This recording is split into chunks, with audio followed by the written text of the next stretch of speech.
Hello, this is Dr. Clausen, and I'm going to start the Dr. K call to kind of bring everybody up to date on our expectations and our hopes as we try to get over this rather difficult time with the coronavirus. It has certainly changed our lives, and we're going to have a new normal. It's not going to be normal as we knew it, but it's going to be a new normal. Many of you continue to have difficulty with your joints. Many of you have had your surgeries postponed because of this virus and are suffering.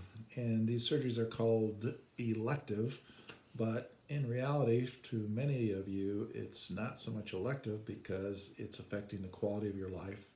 It's affecting what you're able to do. It's affecting the ability to go out and exercise, and it's having a detrimental effect on the rest of your physical being as well. So I think these elective surgeries are going to soon be able to be done again.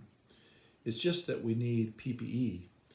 And if we don't have PPE, then we're in trouble because then it starts to affect patients' lives.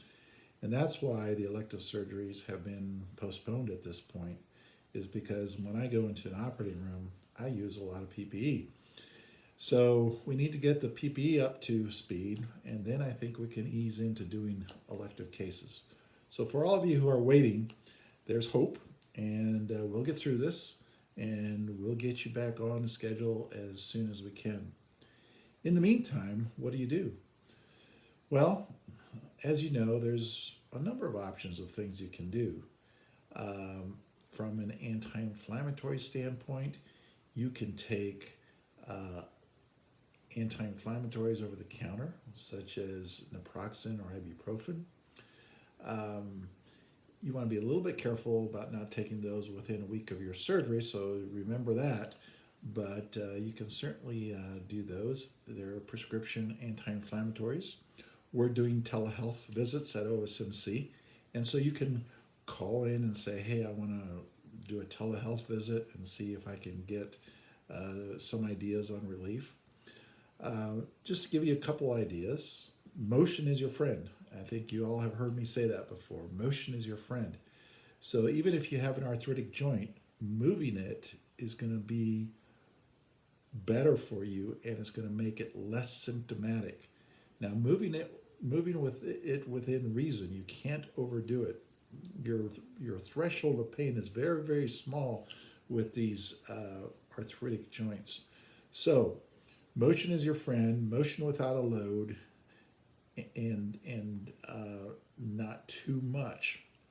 And you for sure need to stay away from impact.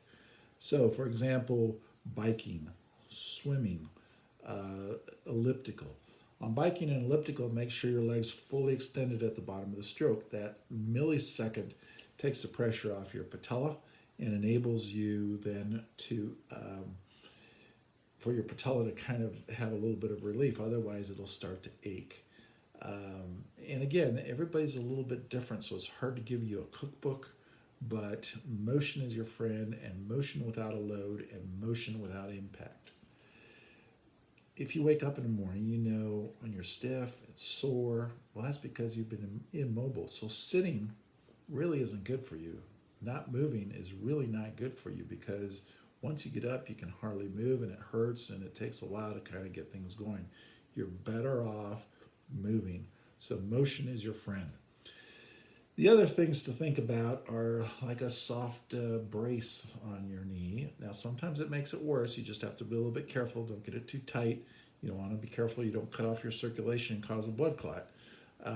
But a soft brace many times can give you a little more stability and make it feel better. And you'll have to experiment with that. But I prefer something that's soft and comfortable.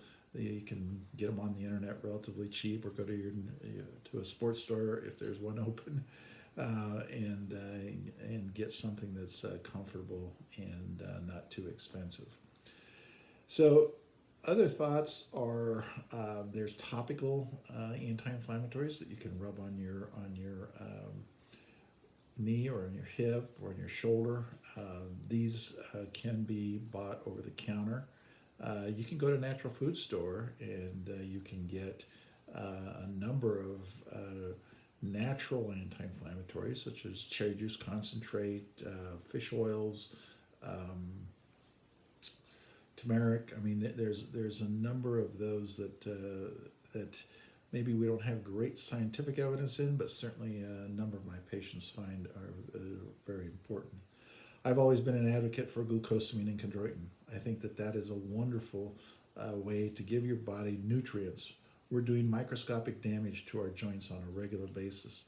And so, any nutrients that we can give to our body that can then help your body heal, your body's healing. Even as we age, our bodies continue to heal. So, your body's healing all the time. And I think that this is a benefit for you as well. Then, looking forward, to when you can have your surgery done and where will it be done. Everybody's a little bit afraid of the hospital, but realize that ORs are our most sterile place. And ORs are very, very, very clean. Whether they're at our surgery center, whether they're at Elkhart General Hospital, they're going to be very, very clean. Obviously, our surgery center, we don't have COVID-19 patients, I think that there's some benefits to that, but you realize that if you're coming to the surgery center, you are going home. And we've been doing total hips, total knees, partial knees for about 8 years at our surgery center. Lately, we've been doing a lot of total hips, total knees. So the surgery center is a good place to consider having your joint done. Just know that you need help at home. Your family needs to be ready. You need to be ready, and we have the multimodal pain pathway to help you through this with our long-acting anesthetics and things like that that can help you. Now, we could also do this at the hospital, and I don't think you ought to be afraid of the hospital. The hospital is at Elkhart General. We have a brand new surgery tower, and so if you think about where the ICU is, just from a physical standpoint in that hospital, the ICU is in the older portion of the building, so it's actually in a separate building. So I think that again at the hospital, I would encourage you to try to do these as outpatients. Try to go home. And then if you have a number of comorbidities, if you're diabetic, have a weight issue, have a heart issue, or particularly a lung issue like COPD or something like that, then you need to be a little bit more cautious, and we need to seriously make sure that we can hopefully get you out of the hospital ASAP. And I really would prefer nobody go to a extended care facility. So I think this is coming. I think that that we're going to be able to start things up. President Trump is talking about restarting elective cases. Hopefully we can start them at the beginning of May. Anyway, I'm looking forward to seeing all of you again, and I'm looking forward to getting back to work. Have a great day, and God bless America.